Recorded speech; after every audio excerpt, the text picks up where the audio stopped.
Bismillahirrahmanirrahim. Assalamualaikum warahmatullahi wabarakatuh. Pada hari ini kita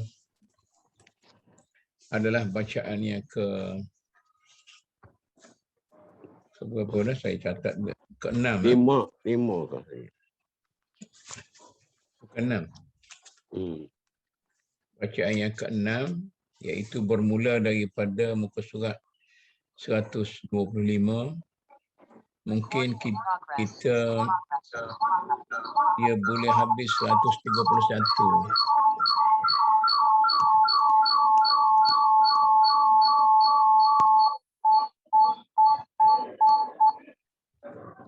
Tutup revise tu. Tutup dah. Tutup dah. Bismillahirrahmanirrahim. Wa sallallahu ala sayyidina Muhammad wa alihi wa sahbihi. Al-Kitabul Awwal fi Tabi'atil Umran fil Khaliqah. Wa ma ya'ridu fiha min al-badwi wal hadari wat taghallubi wal kasbi wal ma'ashi wal masani'i wal ulumi wa nahwiha wa ma lidzalika min al-ilali wal asbabi. Panjang tajuk dia. Silakan. Bismillahirrahmanirrahim. Peradaban manusia pada umumnya peradaban masyarakat pengembara Badui, suku yang berpindah randah dan golongan manusia liar. Negara secara umum, raja, khalifah dan tingkatan-tingkatan kesultanan. Negara-negara, kota-kota dan seluruh peradaban penghidupan dengan segala seginya, ilmu pengetahuan dengan segala macamnya. Bertajuknya. Dia translation tu maknanya itu harfan biharfin lah. Maknanya dia akan bercakap tentang negara dan masyarakat. Mungkin begitu kan? Negara, pembangunan dan masyarakat. Begitu. Sebab naik dan jatuh.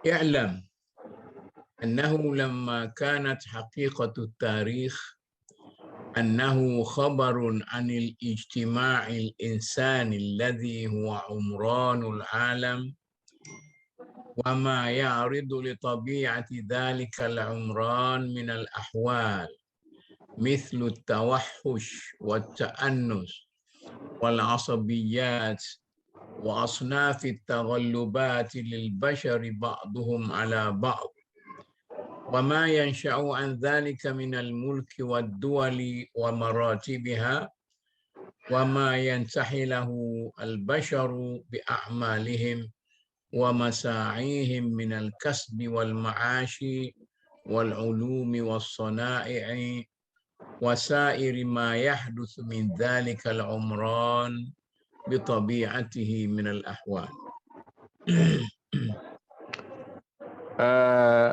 Terjemahan ni dia guna daripada teks Inggeris ya. Okeylah. Sesuatu hal yang harus diketahui bahawa sejarah satu hakikatnya adalah maklumat tentang organisasi sosial manusia.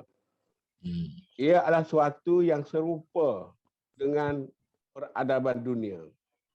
Ia menyentuh tentang keadaan yang berkait rapat dengan sifat semula jadi peradaban. Sebagai contoh, keganasan dan keramah tamahan, perasaan dalam satu golongan atau asabiyah, dan pelbagai cara di mana sesuatu golongan itu berjaya menundukkan sesuatu yang lain. Ia menyentuh tentang kekuasaan seorang raja dan pemerintahan yang berhasil daripadanya dan pelbagai macam tingkatannya dan tentang bermacam-macam kegiatan yang wujud di dalamnya. Juga pelbagai kegiatan untuk mencapai taraf hidup dan cara-cara untuk mencari nafkah hidup itu sendiri.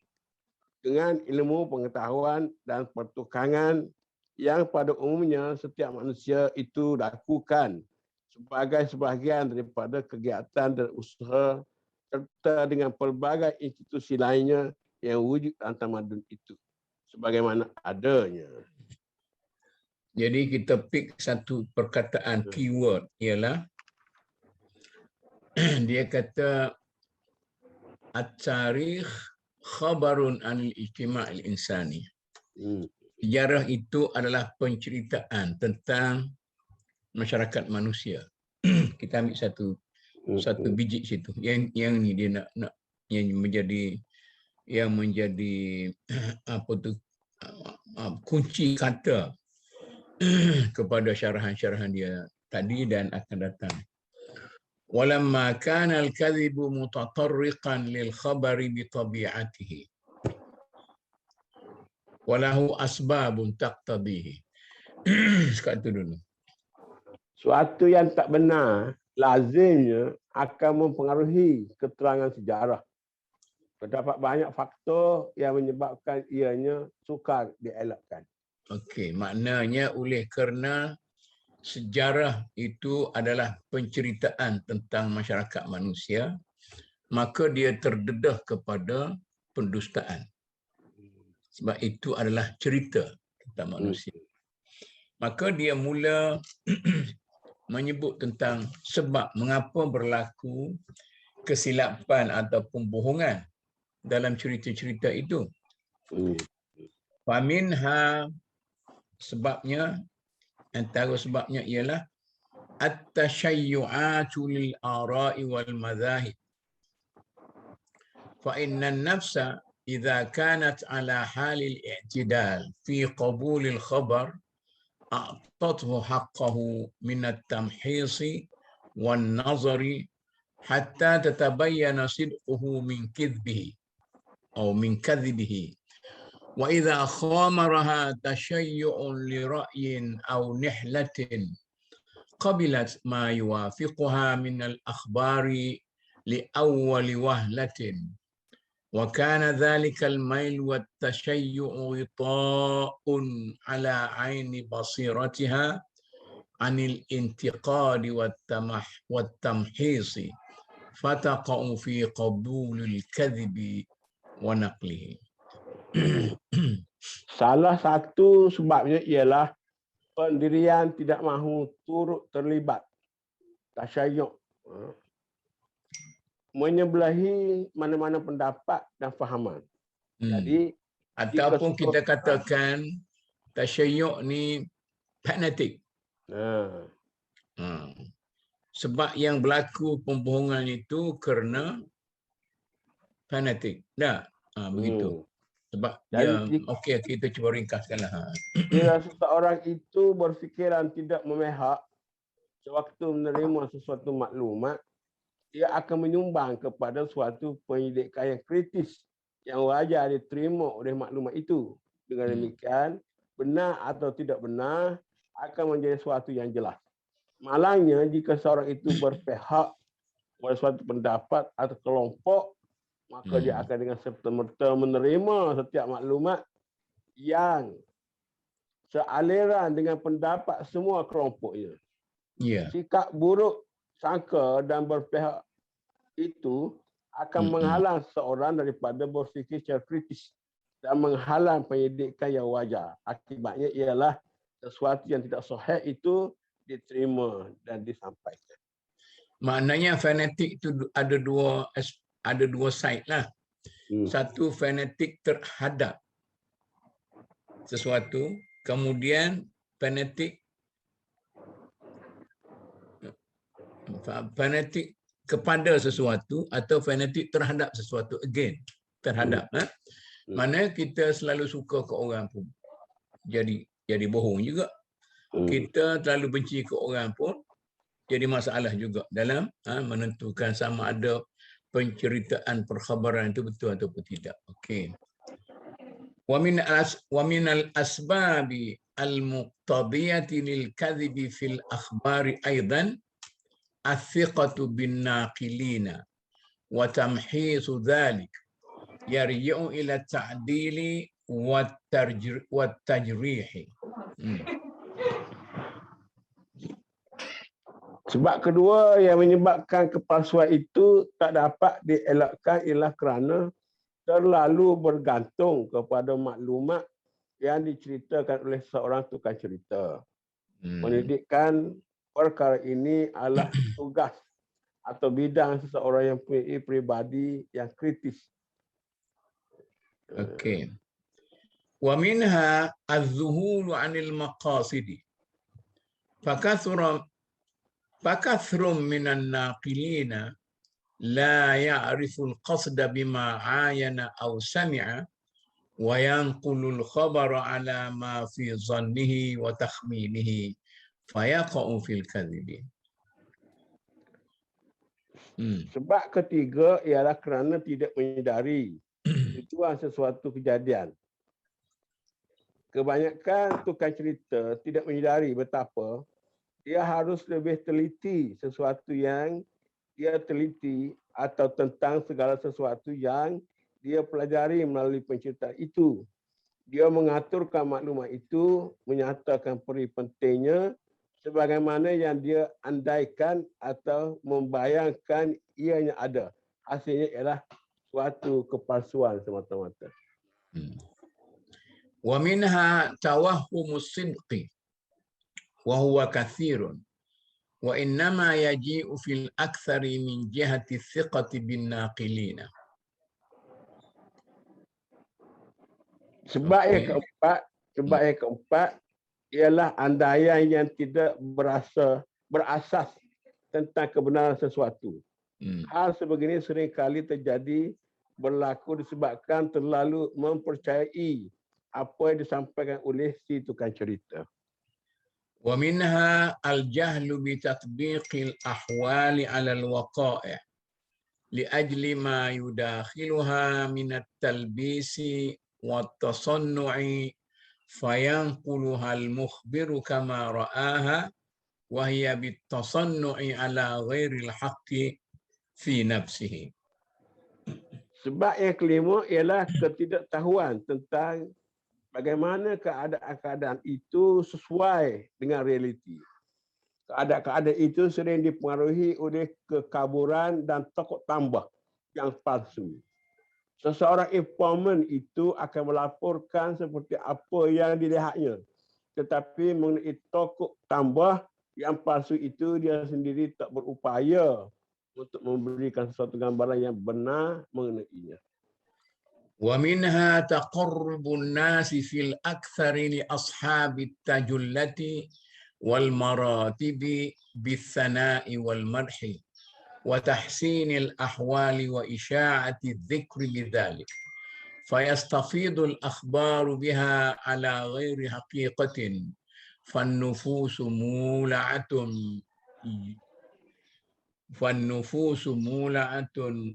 bihubbi thana'i والناس متطلعون إلى الدنيا وأسبابها من جاه أو ثروة وليسوا في الأكثر براغبين في الفضائل ولا متنافسين في أهلها. Sebab yang keenam pula ialah pada hakikatnya kebanyakan cenderung menemu bual orang-orang yang berkuasa dan berkedudukan tinggi dengan puji-pujian dan sanjungan. Mereka juga menggembar-gemburkan sikap baik mereka dan menghebohkan kemasyhuran mereka. Maklumat yang dihebohkan itu adalah tidak dibuat secara jujur. Manusia memang Okey. Salah. Manusia memang berasa senang apabila dipuji dan manusia itu memberikan banyak tumpuan untuk mendapatkan kesenangan di dunia dan sentiasa berusaha mendapatkan kedudukan serta kekayaan yang boleh dicapai.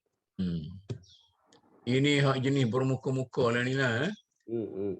Jadi nak buat pernyataan akhbar ke, nak tulis dalam artikel ke, pergi interview tu, orang dia rasa kalau interview ni ada manfaat ni, suka kita ni, tu akan berlaku banyak pembohongan lah. Wa minal asbabil muqtadiyati lahu aidan, dia sambung lagi. Cerewet juga Ibn Khaldun ni kan. Wa hiya sabiqatun ala jami'i ma taqaddam. Al-jahlu bi tabi'il ahwali fil umrani fa inna kullu hadithin min al-hawadith dhatan kana aw fi'lan لا بد له من طبيعة تخصه في ذاته وفيما يعرض له من أحواله. فإذا كان السامع عارفا بطبائع الحوادث والأحوال في الوجود ومقتضياتها أعانه ذلك في تمحيص الخبر على تمييز الصدق من الكذب، وهذا أبلغ في التمحيص من كل وجه يعرض.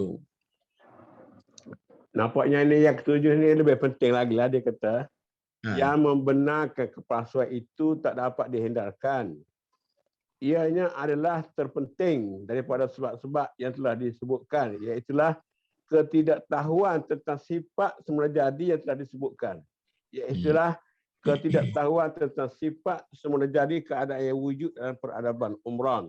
Setiap peristiwa atau fenomena baik yang berhubung dengan bahagian intipati maupun yang disebabkan oleh perbuatan tak dapat tidak pasti mempunyai hal semula jadi yang khas untuk dikaitkan dengannya. Sekiranya seorang pelajar itu mengetahui sifat semula jadi sesuatu peristiwa dan keadaan serta syarat-syarat di dalam dunia eksistensi, pengetahuan itu akan membantunya untuk membezakan yang benar daripada yang tidak benar sewaktu memeriksa maklumat sejarah itu secara kritisnya. Ia adalah jauh lebih berkesan dalam memeriksa maklumat yang kritis daripada aspek lain yang berbangkit dalam hubungannya dengan hal tersebut. Okey. Misalnya kalau dia pergi cari cerita tentang sesuatu circumstance, katanya satu pembunuhan, dia tak tahu latar belakang mengapa orang boleh membunuh orang begitu, ataupun dia pergi cerita tentang satu event yang orang duk buat apa, jadi tidak tahu. Inilah bahayanya wartawan-wartawan yang tidak profesional. Kadang-kadang wartawan ni terutama bidang agama kau dia bagi stringer tu, orang yang baru-baru dalam latihan tu, dia tu orang cerita lain, dia tulis benda lain. Jadi berlaku pembohongan. Hak penting dia tak tulis. Hak remeh-temeh dia tulis. Banyak kan? Yes. Itu banyak terjadi. Kalau terutama sekali kita dalam bab agama ni, sebab tu tak boleh kita nak buat sembarangan kenyataan akhbar ke apa. Dia ambil hak tadi lah. Remeh-remeh tu. Hak penting tu dia tak faham. Ada gambar ke, sempat ke Ibn Khaldun ni gambar yang hakiki? Tak ada. Lukisan. Nampak lukisan. Ada tu, itu imaginasi pelukis lah tak? Kita nak tengok macam mana watak dia daripada gambar dia sebenar. Apakah kata orang psikologi, orang ni dia watak dia tu digambarkan dia punya orang rupa lahir dia. Tak apalah, kita dah tak ada kat. Sebab gambar banyak. Kalau tengok 5 gambar, 5. Ya, imaginasi lah. Okey. Ni dia pergi lagi. Maknanya dia ni jenis apa tu, jenis desak ni. Tu. Wa kathiran ma ya'ridu lis-sami'ina qabul al-akhbar al-mustahilati wa yanqulunaha wa tu'athiru anhum. Kama naqalahu al-Mas'udi. Ni dia mula kritik orang. Tadi dia kata begitu gitu ya. Ni dia attack Mas'udi. Anil Iskandar.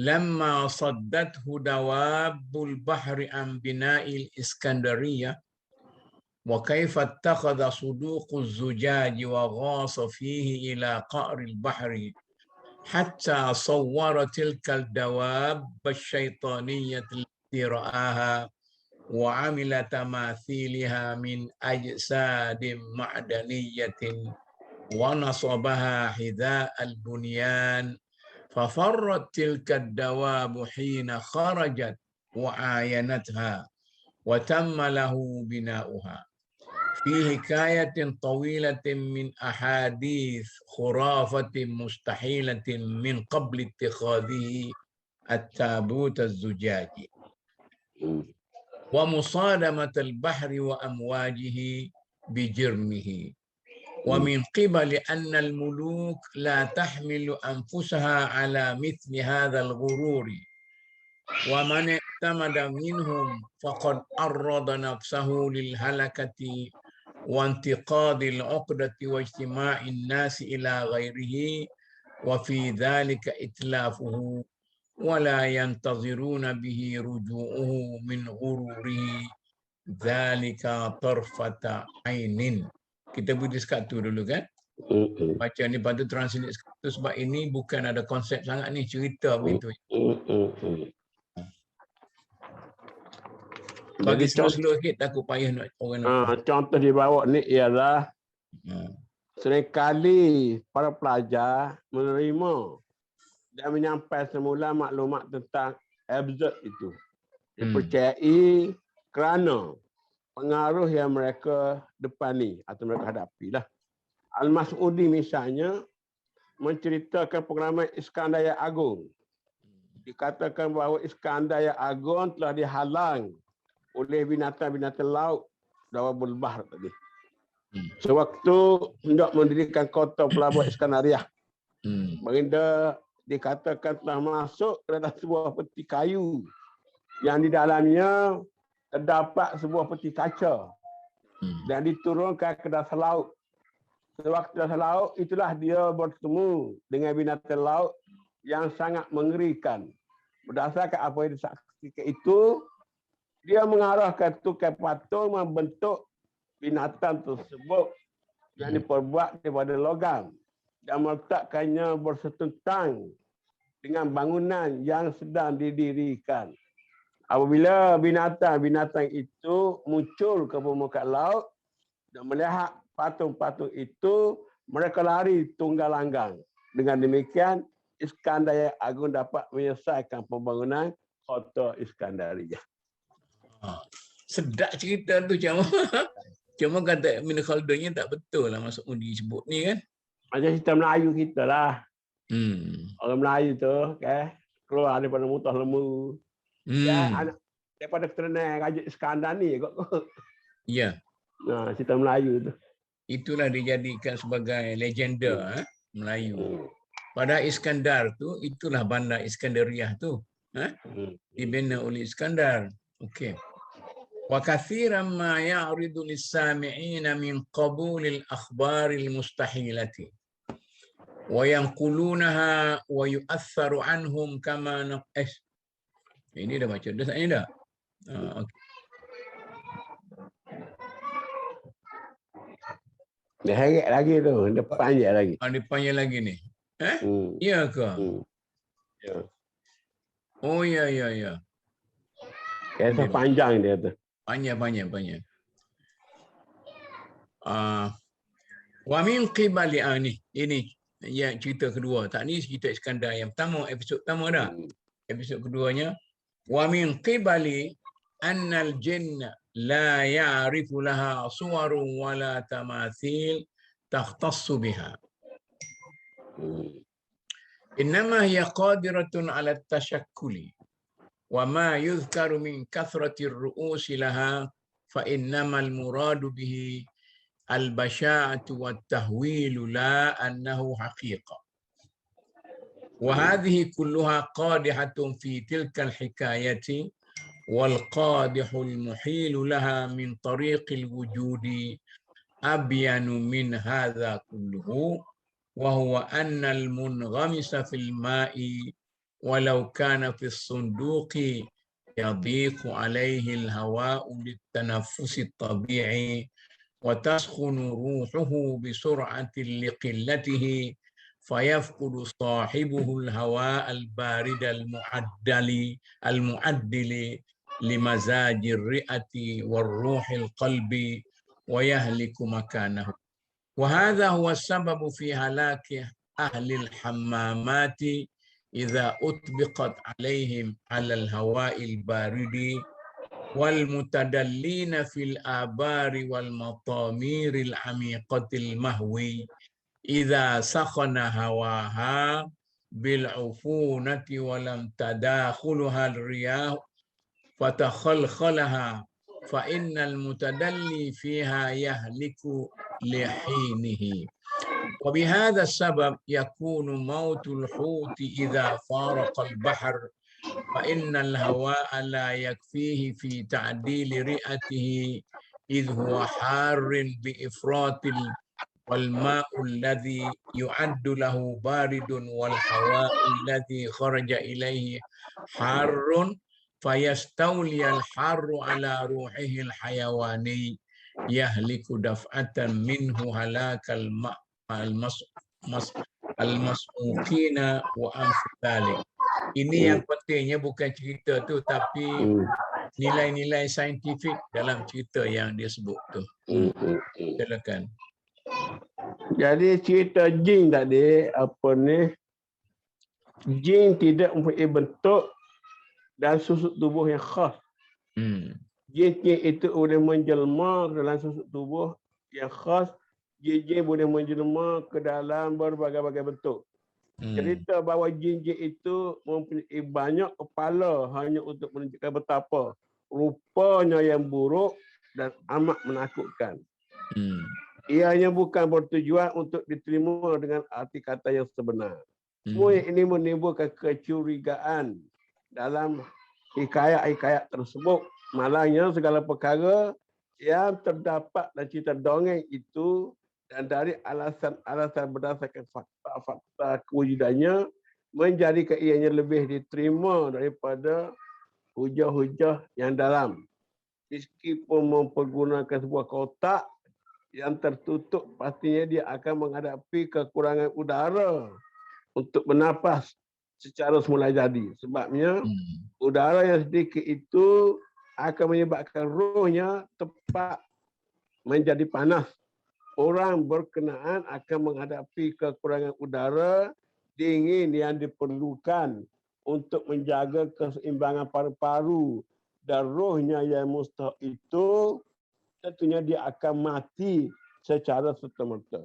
Itulah akibat mengapa orang akan mati ketika mandi di kamar mandi air panas jika tidak menyeduh udara dingin.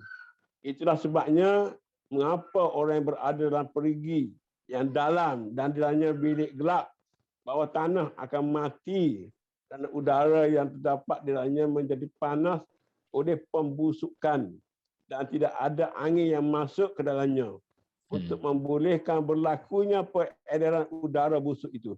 Sesiapa yang berada dalam keadaan berkenaan akan mati dengan serta-merta.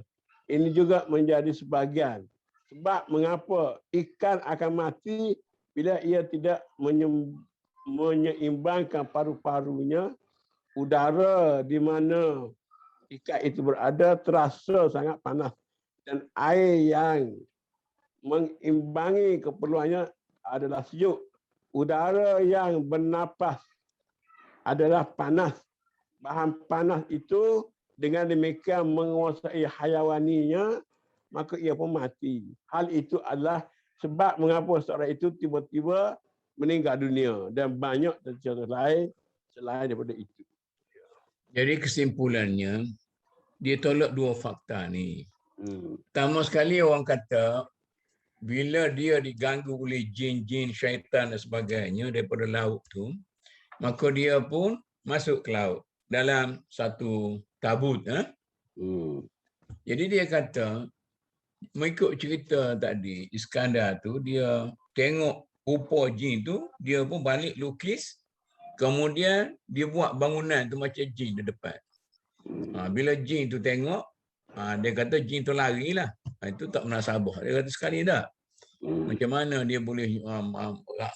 Yang keduanya, dia masuk tabut tu pula. Masuk apa tu, kita kata kelonsong yang masuk ke dalam. Itulah macam orang pergi ke...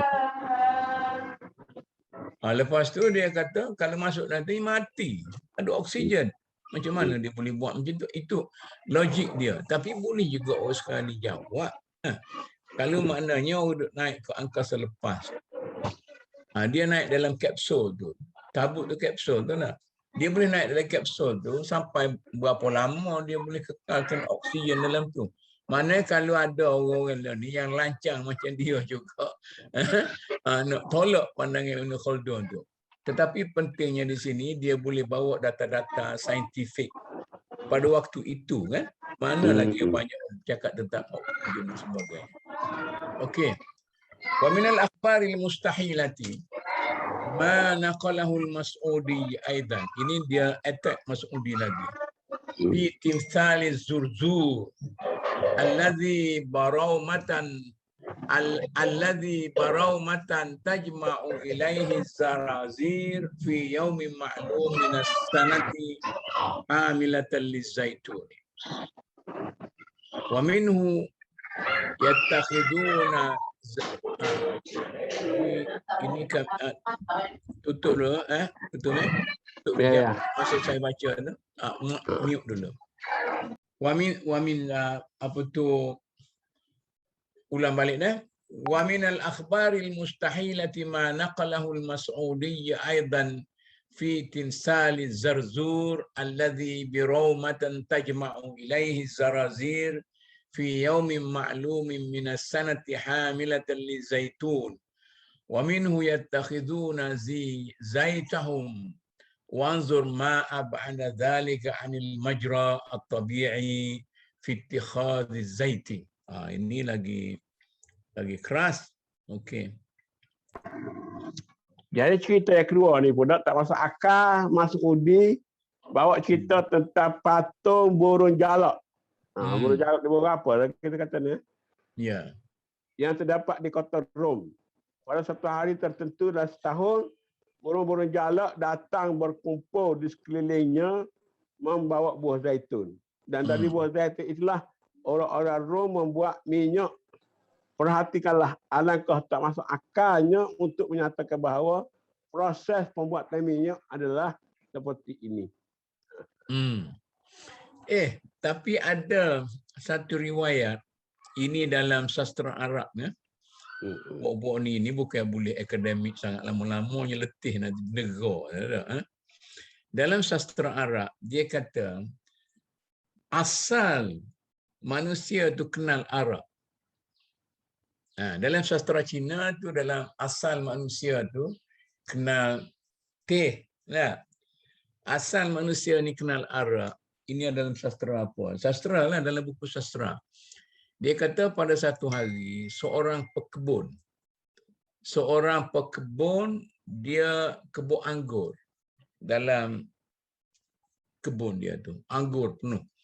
Kemudian dia kerja buat anggur tu, maka masa tu anggur sedang berbuah.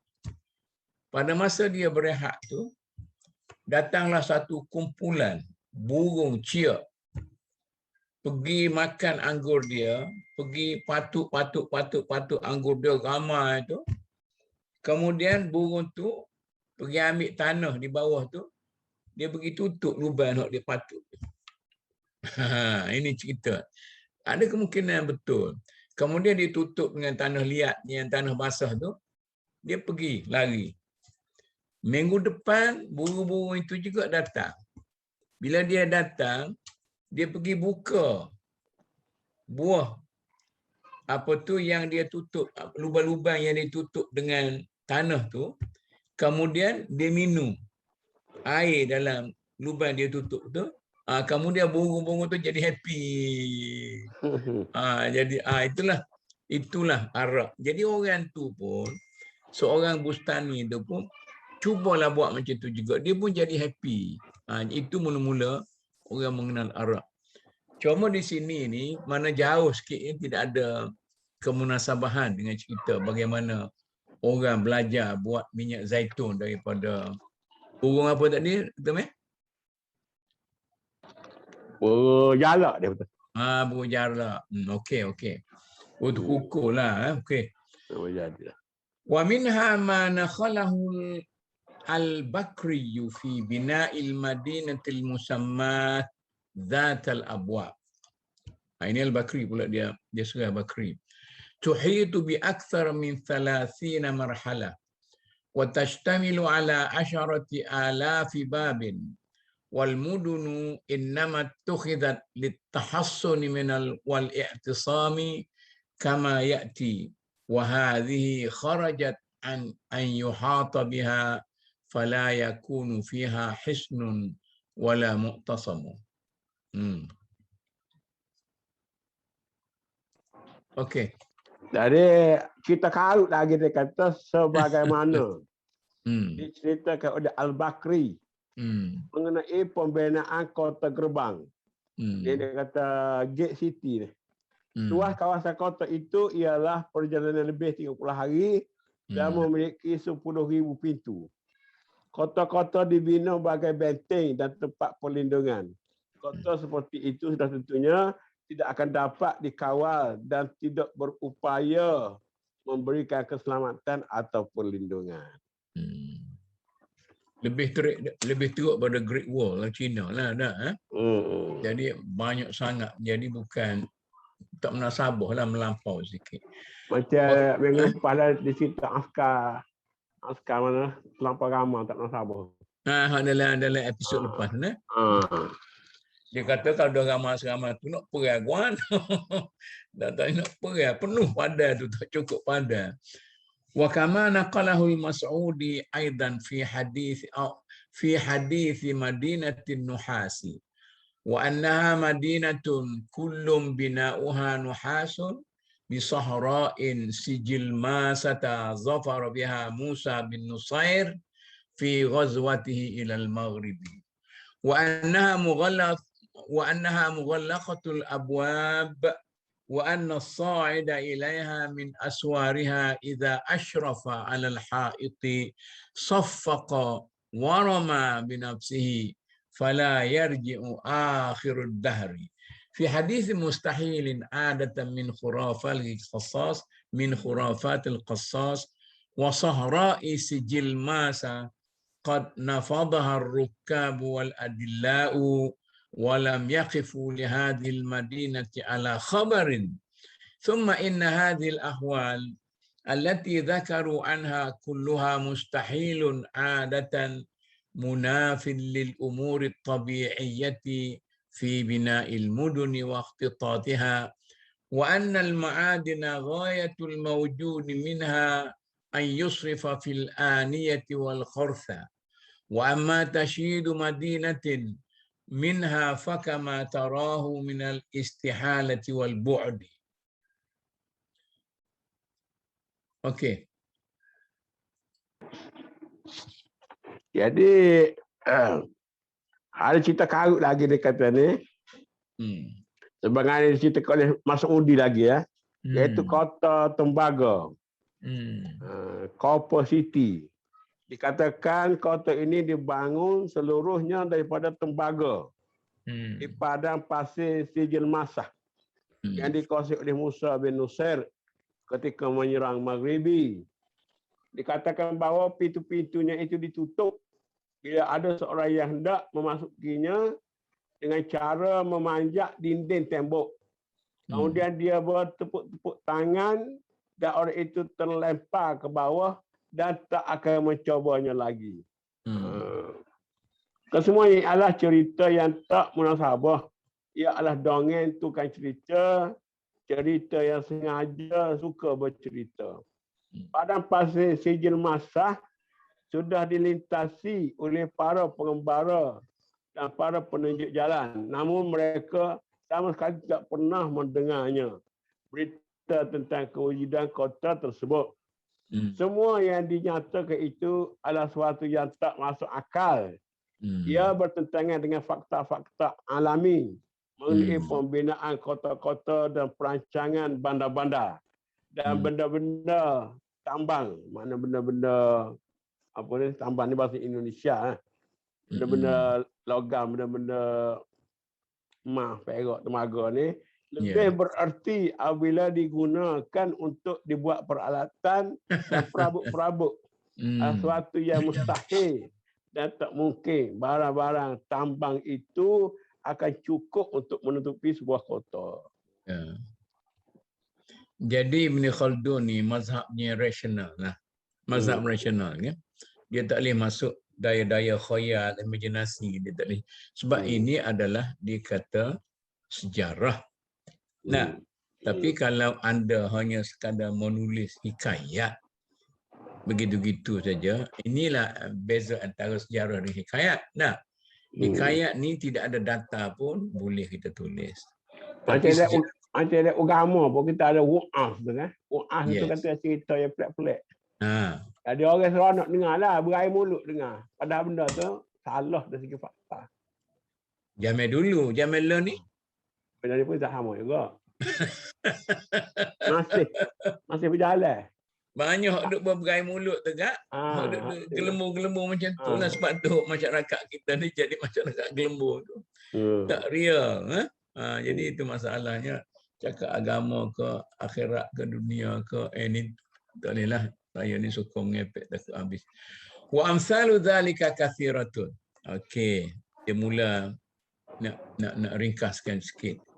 Wa tamhisuhu innama huwa ma'rifatu taba'il umran wa huwa ahsanul wujuhi wa awsaquha fi tamhisil akhbar wa tamyiz sidqiha min kidbiha atau kadhabiha. Kalau kidbiha tu jenis apa tu, apa bahasa kadhib macam-macam. Wa huwa sabiqun ala tamhisi bi ta'dil al-ruwati wa la yurja'u ila ta'dil al-ruwati hatta ya'lamu anna dhalika al-khabar في نفسه ممكن أو ممتنع وأما إذا كان مستحيلا فلا فائدة للنظر في التعديل والتجريح ولقد عد أهل النظر من المطائن في الخبر استحالة مدلول اللفظ وتأويله بما لا يقبله العقل. أوكي. وإنما كان التعديل والتجريح هو المعتبر في صحة الأخبار الشرعية لأن معظمها تكاليف إنشائية أوجب الشارع العمل بها حتى حصل الظن بصدقها وسبيل صحة الظن الثقة بالرواة بالعدالة والضبط. Tengok dia mencampur adukkan antara nilai-nilai sosiologi, nilai-nilai sejarah, nilai-nilai fiqh, nilai-nilai hadis tafsir. Itu keagungan yang ada pada Ibn Khaldun dalam satu sinergi yang cukup menarik. Okey. Macam mana dia kata? Jadi dia kata banyak lagi lah perkara yang lain yang sama. Hanya pengetahuan tentang alam semula jadi. Itu saintifik tadi. Tentang tamadun akan membolehkan suatu penyidikan yang kritikal. Berupaya dilakukan. Itulah cara yang paling baik, yang paling meyakinkan untuk menyelidiki maklumat sejarah secara kritis dan untuk membezakan yang benar-benar dengan sesuatu yang palsu. Ia adalah lebih berasas daripada usaha penyelidikan yang bergantung kepada kritik-kritik yang dibuat oleh tukang-tukang cerita. Orang-orang yang dianggap berwibawa dalam memberikan pandangan yang kritis tidak harus ditanyakan sehingga dipercayai sama ada maklumat yang terkandung dalamnya adalah munasabah atau tidak. Sekiranya ia tidak munasabah, maka tiada guna menanyakan kepada orang yang dianggap berwibawa untuk mendapatkan pandangan yang kritis, yakni personality criticism. Maknanya dia kata para penulis ini narrow-minded atau simple-minded. Dia kata dia dapat data, dia cuba cari kritik data itu, yang tak munasabah tu pun pergi nak analisis. Tak payahlah dia kata jumpa data-data yang remeh tu, tak payahlah dia analisis. Itulah dia kata kerendahan cara ini dia pergi sikit lagi dekat nak habis dah ni. Wa ammal akhbaru anil waqi'ati fala budda fi sidqiha wa sihhatiha min i'tibaril mutabaqati. Falidhalika wajaba an yunzar fi imkani wuqu'ihi. Wa sara fiha dhalika ahammu min at-ta'dili wa muqaddaman alayhi.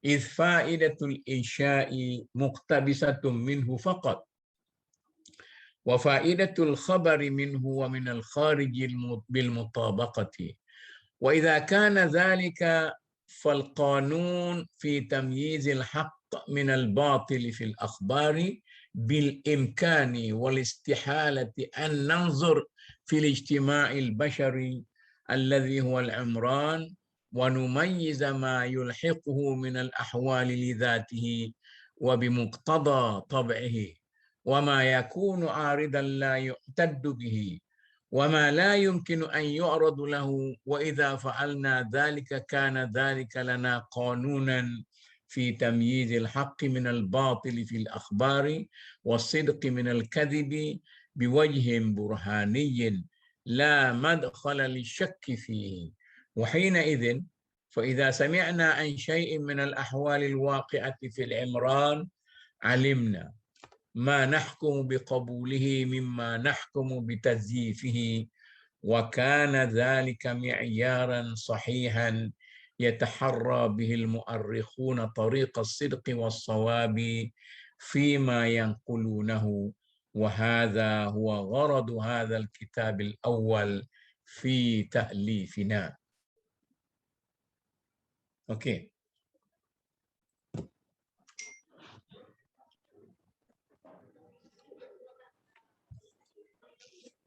Jadi para sarjana yang kritis beranggapan bahawa apa yang dianggap munasabah itu adalah sebahagian maklumat sejarah dan arti kata yang sebenar-benar atau interpretasi yang tak dapat diterima akal oleh golongan cerdikawan itu adalah sesuatu yang akan membuatkan maklumat itu diragui kesahihannya. Kritikan terhadap personaliti akan diambil perhatian dalam hal-hal yang berhubung dengan kewajarannya atau dilihat kurang wajar dalam hal agama Islam. Sebabnya maklumat yang berhubungan dengan Islam adalah yang menyentuh hukum hakam bagaimana yang ditetapkan oleh yang menetapkan hukum. Nabi Muhammad ia adalah suatu perintah dan larangan yang menghendaki setiap orang Islam mematuhi sebagaimana yang dijangkakan. Undang-undang itu adalah asli. Cara untuk memastikan ianya sebagai benar adalah dengan memastikan ianya datang daripada seorang yang berkelakuan jujur. Ada penyampai-penyampai yang dapat diterima sebagai dapat dipertanggungjawabkan. Ini dia beginilah. Kalau untuk kita ni, Ibn Khaldun menyerang dongeng sejarah. Dalam masyarakat kita, dongeng sejarah ni banyak-banyaklah. Kalau kat Kelantan, kat rumah kita Kelantan tu, apa tu? Dia bukit berapa macam-macam tu kan. Ada, kalau dia asal parai di bukit apa tu? Awal berapa dia panggil? Awal selamat. Awal selamat. Benar-benar ni, benar-benar dongeng ni dia kata kita ni nak jadi orang yang hebat, yang bagus, berfikir bagus. Segala dongeng-dongeng sejarah ni kita buatlah. Ini satu tajdid atau pembaharuan dari segi akademik Ibn Khaldun. Dan saya rasa dia suruh buat dongeng tu dan dia suruh ambil nilai-nilai saintifik dalam tu. Caranya ialah kalau dah data tu yang tak munasabah, buang awal-awal lagi. Jangan ambil kira. Ini untuk satu research ke atau untuk kita macam juga kita sekarang ni duk dengar apa-apa dalam WhatsApp kita tu. Kalau hok nampak tak apa-apa munasabah juga, buang awal-awal lagi supaya kita tidak dipengaruhi oleh dongeng-dongeng yang menyebabkan kita tidak rasional dalam melakukan tindakan atau menentukan sesuatu itu baik atau buruk. Jadi saya rasa setakat tu. Jadi minggu depan ni kita sambung lagi wa'lam annal kalam fihi ini lebih bersifat kepada teori dia sendiri nak ceritakan. Ini baru kritik orang lain baru. Dr. Basri, kita janji Dr. Basri nak buka beberapa minit kalau ada orang nak tanya. Ya. Kalau ada yang nak tanya tu boleh lah buka mikrofon. Dan tanya soalan ataupun perbincangan dan sebagainya lah. Buat turunlah dulu go tu dah. Ya. WhatsApp ni banyak juga cerita hadis Nabi tu, hadis Nabi ni. Jadi kita forward. Jadi salahnya hak tu tidak hadis, tak kau dosa besar. Jadi saya Yalah. dalam pesan lah kepada kawan-kawan tu, jangan mudah bawa lah ada hadis tu. Ya. Kecuali kita tahu benar-benar dia tu hadis sahih. Tidak hadis hasan ke. Tidak hadis doa ke hadis maudhu' kita bawa tu. Dosa keringnya kita. Tu takut. Tapi Ibn Khaldun ni, dia oleh kerana dia ni orang jenis Ibn Khaldun ni bukan jenis Tok Lebah biasa ni, jenis seorang researcher, dia hakim. Yalah. Okay. Maknanya dia tak bangkit sangat tebak dosa pala tu. Dia cuba menolak dongeng sejarah tu berasaskan kepada logik, logik sejarah dan sebagainya. Dia naknya supaya dalam sejarah kita itu, kita analisis berasas kepada nilai saintifik. Jadi, kalau kita agama ni, kita kata kita tolak benda-benda bertentangan dengan agama semua sebenarnya. Itu satu benda-benda yang apa lagi. Ada orang nak tanya ke? Boleh satu dua soalan boleh lah tak? Kalau ada lah. Ada di chat ni, ditanya macam mana kita nak sahkan satu cerita tu Israiliyat. Boleh pakai atau tidak? Itulah Ibn Khaldun kata, mula-mula tu tengok wajar tak wajar dari segi mentaliti kita. Dari segi apa tu, logik tak logik. Kalau benda tu tak logik awal-awal kita buat lah. Tapi kalau ada asas logiknya, ada asas logik, jangan telan bulat-bulat. Dia kena buat lagi research lanjutan. Itulah pergi cek data tu. Sebab tu kita ni kalau dalam research, mula-mula kita kumpulkan data. Biasanya kalau kita nak buat satu research yang serius, separuh data tu kita tak boleh terima masa kita buat edit data tu. Kita kumpul, kemudian kita baca, kemudian kita edit. Ini tak berkenaan ke, tak betul ke, ada syak wasangka ke, tinggal separuh. Yang separuh ni lah kita akan analisis. Jadi yang separuh kita analisis inilah yang boleh diperpegangi. Dan cara kita analisis pula bukan dengan khayal, dengan dongeng sejarah sebagainya, tapi berasaskan pada nilai-nilai saintifik. Itu maknanya, itu cara kita menerima data. Oleh kerana itu, kita katalah dengan para yang so-called ulama yang sekadar baca kitab, kemudian jumpa di kitab tu pakai telan. Kemudian dia jumpa dengan kita, dia muntah balik apa yang kitab tu kata, begini. Jadi kita pun ambillah benda tu. Bila ambil benda tu, kelemahan umat Islam pada zaman kejatuhan tamadun Islam itu, antara sebabnya ialah, bagaimana kata Ibn Khaldun ni, dan kita cerita ke orang pun, kerana menerima bulat-bulat bertaklid dengan apa yang dinukilkan oleh para ulama selepas itu kepada kita. Maka kita ni menjadi pengikut yang tak adil lah. Nak kata apa pun. Jadi pasal orang yang bawa berita tu kat kita, berberak urung kakak tua yang ceritakan. Dia sendiri pun tak faham, dia cerita. Terus saja. Saya ingat kalau boleh terdapat betul lah. Imam Malik menulis kitab Muwatta tu, saya ingat saya lah. Dia ada 10,000 hadis. Lepas tu dia tengok. Akhir tinggal 500. Daripada 10,000 tu tinggal 500. Dia dibukukan kitab Muwatta. Ya. Contoh. Itu pun, kita tambah lagi, itu pun bila Harun al-Rashid nak jadikan Muwatta tu sebagai kod dalam mahkamah, dia tak suka lagi. Dia kata takut ada benda-benda yang tak betul. Bandinglah dengan orang kita dah ni dah. Dia jumpa tengah jalan pun hadis ni hotel tak terkalunya, dia susah lah. Sebenarnya pemurnian ilmu dalam masyarakat Islam ni penting sekarang. Tajdid, betul tajdid. Jadi Imam Malik tu, bila dia soal, kalau dia 40 soalan, dia jawab satu je. Satu jawab 40. Assalamualaikum Ustaz. Anda kebetulan Ustaz sebut tadi, saya nak tanya sikit dalam urutan daripada soal tajdid tu. Apakah soal apa tu? Tajdid. Ya. Jadi apakah kita melihat juga Ibn Khaldun punya disiplin dan kritik dan cara dia research dan analisa data ataupun maklumat, iaitu ada kecenderungan macam juga kita dengar golongan kita kata apa revivalist lah ataupun tasdid ataupun kadang-kadang mudah ni bahasa kaum muda. Ke arah itu jangan terima kata hadis atau pandangan atau pendapat begitu rupa saja tanpa dinilai secara lebih terperinci dan kritikal. Wallahu a'lam. Ya. Itulah masalah kita sekarang ni. Bila kita nak memurnikan ilmu dalam masyarakat kita, maka orang kata ini kaum muda. Okey? Pasal label tu tak betul.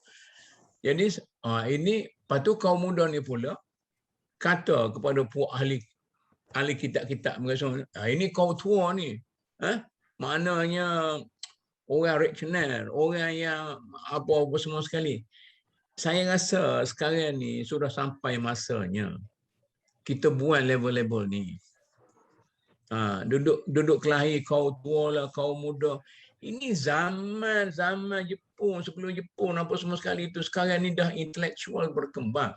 Masalahnya intellectualism di kalangan orang-orang yang sekular berkembang begitu cepat. Kita orang agama ni, kita tutup perkembangan tu. Kita kata macam ni. Kalau pergi sikit, apa tu? Kalau pergi gini, ni. Kau ni pun balah ni. Jadi ilmu kita duduk dalam tempurung tu lah. Balah mari tembok ni. Tidak berkembang. Orang panggil kembang semakut saja. Sedangkan puak-puak sekular ni, puak-puak liberalism, puak apa semua sekali tu dia. Sebab itu, bila yang apa tu, saudara kita apa nama tu yang liberal ni di Indonesia ni? Ulil dia mari di Istak ni. Tapi sebelum saya pergi situ lah, dia dengar pandangan-pandangan scholars yang duduk di Istak tu balik, lalu terus dia tolak apa tu Nahdah. Itu pun satu ekstremisme. Jadi maknanya kita boleh tangkeh, bukan tolak betul-betul. Banyak lagi benda-benda yang betul. Macam Ibn Khaldun ni tolak Mas'udi pun dalam 1, 2, 3 fakta saja. Tapi keseluruhan tu, dia kata saya hormat orang macam ni. Tapi kita ni bila dia tolak berdegung, kata orang Kelantan. Jadi tak tahulah macam mana kita harap dengan kita adakan majlis-majlis ilmu macam ni. Mana kalau saya dengan Dr. Kamil ni, saya rasa beginilah, kami anggap kami ni boleh berbicara dengan orang kaum muda dan boleh berbicara dengan orang kaum tua. Bukan nak kata nak satukan mereka itu, tetapi datanglah kita balik ke pangkal jalan, ke pangkal jalan, balik kepada Quran Sunnah, dan kita gunakanlah pandangan-pandangan kaum tua itu. Jangan kita tolak. Guna pandangan kaum tua itu untuk memahami bagaimana mereka itu mentafsirkan sunnah itu. Maka bila kita faham cara mereka tafsir Quran Sunnah itu, barulah kita tafsir mirip cara kita pada sekarang ini. Kerana keadaan sudah berubah. Jangan kita pun tolak ini orang kami dulu apa semua sekali kita balik pada Quran Sunnah, tapi kita tak tahu macam mana nak balik. Sesak juga. Itu. Cuma saya rasa satu perhatian kita kena bagi. Istilah kaum muda kaum tua ni pun orientalis. William Rock dalam visi dia. Dia bagi kita kaum muda kaum tua ni. Jadi sekarang ni, ia memecah belahkan kita sebenarnya orientalis juga. Sehingga kita percaya kita ni kaum muda, yang ni kaum tua. Betul tu. Ada soalan dari Puan Nazli, dia angkat tangan. Assalamualaikum Ustaz. Salam. Nak tanya sikit ya. Berkenaan dengan ialah perbezaan pendapat.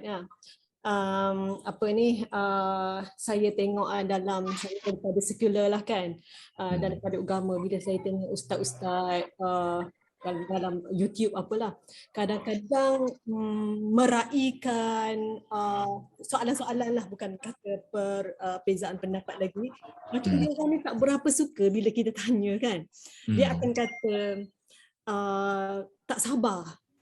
Ya, student tak sabar. Sepatutnya kita dalam chapter 1 tunggulah, tak sampai lagi ke chapter 5 kan. Tapi daripada orang-orang macam kami kan, Western ni layan je. Oh, dia kata sama ada dia cakap macam ni. Dia kata good question, but we are going to get back to that question later when we arrive at chapter 5. Cara dia jawab kan macam kita kan, macam jadi maknanya penuntut student tak berani nak tanya cikgu, ustaz lah kan. Macam kalau kami dalam training ke kelas kan, kami okey je, nak tanya apa tanya je, kami jawab dengan elok lah kan. Betul. Jadi saya rasalah bila saya itulah saya tengok dalam 2. Jadi kita itulah, saya pun tak, kadang saya duduk sini saya berani lah sikit kan. Sebab ustaz-ustaz dah set dah satu foundational. Kita kata kita raikan apa-apa soalan lah supaya kita tengok macam mana kita letak macam mana soalan itu supaya kita boleh faham apa yang penyoal cuba nak tanya. Jadi kita pun rasa lega sikit lah bila bertanya. Tapi saya tengok kalau misal katalah saya tengoklah ustaz-ustaz pergi masjid ke apa kan, macam tak berapa nak ni lah, tak berapa. jadi macam ni ustaz, bila kita jadi ia ni menjadi satu budaya kan, macam budaya yang kita tak boleh bukan kata nak challenge lah, tak siapa boleh differ opinion kan. Sedangkan mungkin orang yang tanya bukan dia nak differ, macam contohnya macam ni macam saya. Masa saya kecil kan, saya tanya bapa saya, kenapa langit tu biru?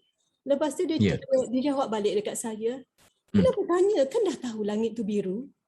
Saya masa tu daripada kita belajar sains, dia cerita macam tu, dia cerita tentang cahaya berapa. Kita kadang-kadang kita dah nak satu jawapan yang agak lebih tinggi daripada langit pokok hijau kan.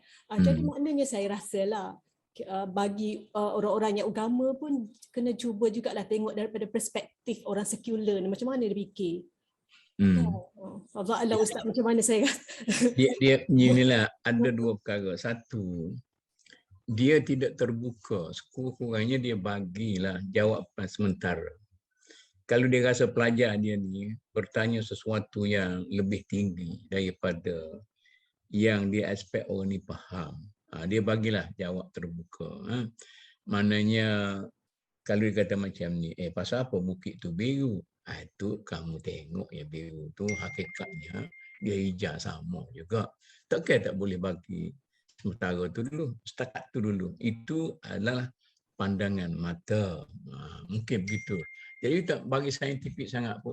Yang keduanya masalah hasutan, kita kata authority. Saya yang paling berautoriti daripada orang lain. Dan kebanggaan memiliki authority ni biasa banyak diasuh di kalangan orang agama ni. Sebab tu dia boleh memimpin birokrasi kan. Tengok birokrat. Kalau kita macam ni lah fatwa dalam negara kita. Bila dia bagi fatwa tu, dia bukan bagi alasan sangat. Mana ada fatwa yang bagi banyak alasan? Malah kalau pergi ke mahkamah syariah, saya duduk berpuluh tahun tu, saya jadi hakim mahkamah appeal di Kota Baru tu. Jadi tidak banyak maknanya kita nak bagi sebab hukum hakim. Sebab tak apalah kita bagi keputusan lah. Masih agak fatwa juga. Padahalnya literature yang boleh sampai kepada fatwa atau bertambah macam ni, tapi dia tidak siarkan keputusan fatwa itu. Saya rasa mungkin itulah perlu yang kita perbaharukan sikit dari segi kita yang menjual ilmu Islam itu, kita guna sikit business punya minded, bagaimana kita menjual ilmu kita supaya pelanggan kita rasa puas hati. Betul lah ilmu kita betul, tetapi takkanlah kata tanya mu tak percaya kat aku kafir lah. Aku ayat ni daripada Quran, tak percaya Quran kafir. Itu authority orang zaman dulu. Tapi sekarang ni saya dengan puan saya setujulah. Kita perlu melayan kita punya pelanggan ataupun pelajar tu seada-adanya mengikut dia punya mentality pada waktu itu. Kalau kita tengok cerita tinggi sangat pun mungkin dia confused. Boleh cerita macam tu. Jadi saya rasa macam kita ni kalau nak tanya-tanya kalau tak boleh jawab kita tangguh minggu depan jawab minggu depan. Okey. Terima kasih Ustaz. Ya, sama. Saya tambah sikit lah. Ya. Dari sebab tu dua perkataan, khurafat dan bid'ah. Jadi ulama-ulama yang kritis ni, dia kata salah satu sebab kenapa orang Islam lemah adalah kerana percaya kepada khurafat-khurafat. Orang Melayu kan hantu banyak. Kepada hantu raya yang besar, sampai kepada hantu toyo tu, cerita kita pun, hantu jerakung lah, hantu macam-macam. Satu. Jadi, itu kita panggil khurafat. Begitu dengan bid'ah. Bid'ah ni, ialah kita kata mengurangkan atau melebihkan ajaran agama, khususnya perkara-perkara ibadat khusus. Jadi ini juga merosakkanlah. Jadi akhir benda tak sunat jadi sunat. Benda tak patut buat. Kemudian kita tak faham pula abjadiyat dia, ABC dia. Akhirnya hak Z tu dibesar-besarkan, hak A tu dikecil-kecilkan. Akhirnya jadi apa kata Ibn Khalid ni? Berubah habis lah. Iyalah, cukup tambah yang sepatutnya tidak berlaku. Betul tu. Ada lagi ke? Ustaz, kalau tak ada saya nak tanya sikit lagi boleh tak? Boleh. Ustaz, berkenaan dengan kita nak beramal yang tadi lah kan, kita nak beramal sunnah lah kan. Jadi kita kena ada satu bagi kami lah pelajar-pelajar kan. Belajar pun dah tua dah. Maknanya kita masih lagi belajar seumur hidup kan. Pelajar ni paksa umur. Satu seumur hidup kan. Jadi kita nak amalkan sunnah. Hadis adalah merupakan satu sunnah Rasulullah kan sallallahu alaihi wasallam. Jadi kita pun nak tahulah hadis tu betul ke tak kan. Jadi saya tengok masyarakat kita kan cedok je. Lepas tu ustaz-ustaz yang pergi masjid-masjid dah cakap je hadis ni gini. Tak adalah ajar kita lah yang orang dengar ni berkenaan dengan status hadis berikut sama ada kalau hadis tu kalau ianya lemah makanya kita boleh pakai, tapi kenapa kita boleh pakai? Jadi benda-benda ni bukan disiplin. Saya tengok ustaz-ustaz di masjid lah kan, dia kata hadis kata gini, lepas tu kita kena ambil je percaya, lepas tu kita pergi sebar dalam WhatsApp kan, hadis gini kan. Sedangkan hadis tu sebab ialah satu influence Syiah kan. Satu lagi kalau kita go back to sejarah, banyaklah hadis-hadis palsu yang direka kan. Jadi bagi saya lah disiplin untuk macam hari tu saya ada terdengar Ustaz Kamil yang cakap kalau kita nak baca buku, we go to the source kan. Maknanya kadang-kadang kita baca buku diterjemah oleh si anu, diterjemah lagi si anu kan. Maknanya untuk check balik, we go to the source lah. Kan, jadi sama juga dengan bila kita tengok hadis macam Ustaz kata tadi, kalau benda tu tak logik lah kan, macam tak logik, macam tak make sense to us kan, maka research. Jadi ini maknanya untuk bagi kita penuntut kan adalah saya rasa kita nak membudayakan bila kita mendengar sesuatu, biarlah kita juga berusaha mencari di mana source-nya. Di mana source-nya? Kalau ustaz-ustaz tu tak sebut source di mana, sekurang-kurangnya ada dalam fikiran kita. Kalau dia tak berapa logik lah kan. Betul.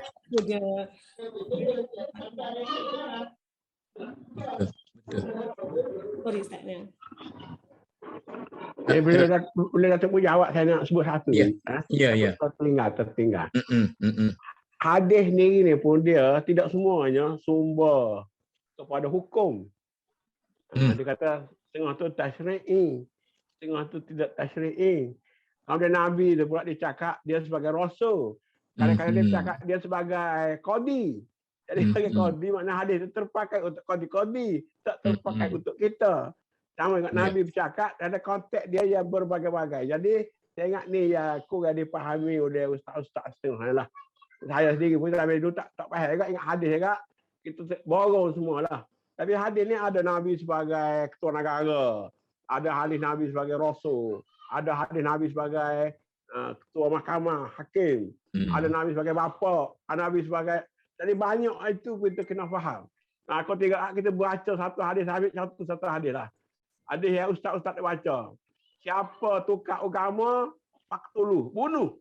Padahal murtad ni, ada murtad mughallazah, ada murtad mutawassithah, ada murtad mukhaffafah, ada murtad secara sembunyi-sembunyi, ada murtad nak tukar nama, nak menyohong kepada orang, nak ajak orang murtad sama.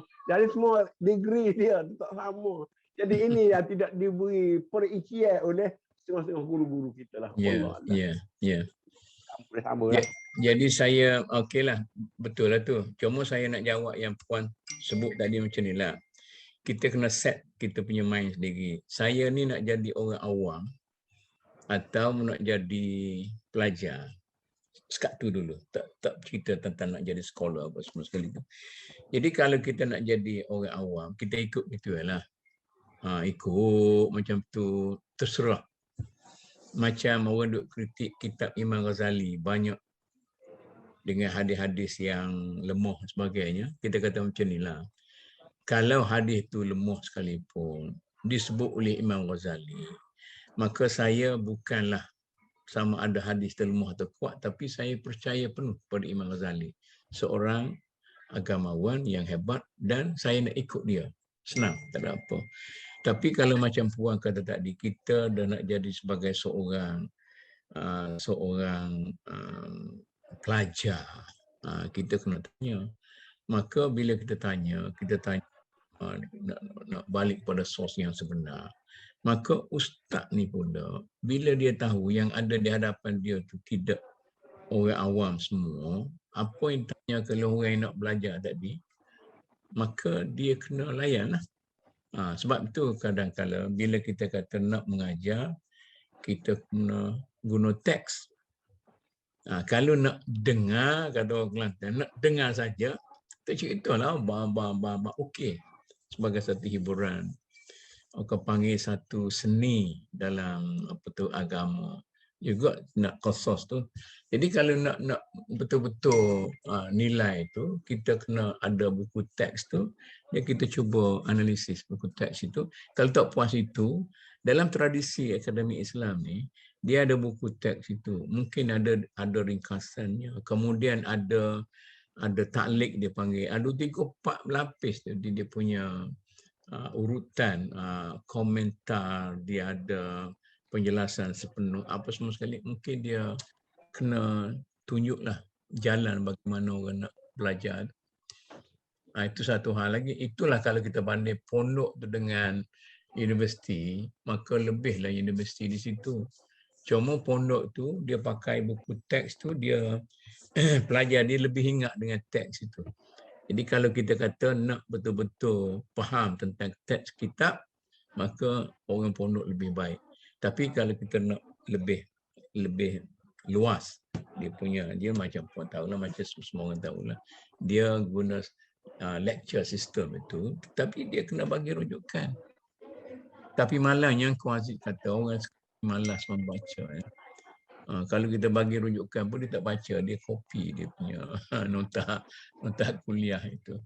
Sebab itu saya rasa kalau bila kita menelaah kitab-kitab yang berasas pada teks macam ni, dan saya masuk sikit, mungkin kita boleh bincang, boleh cuba perluaskan sikit lah.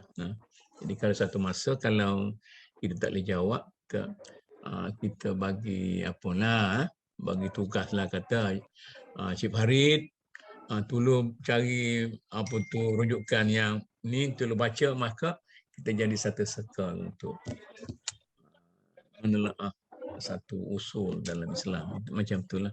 Mungkin satu masa kami akan bagi jugalah. Tolong cari buku ni, tolong cari buku ni. Jadi bentang kat sini. Jadi saya pun boleh belajar sama.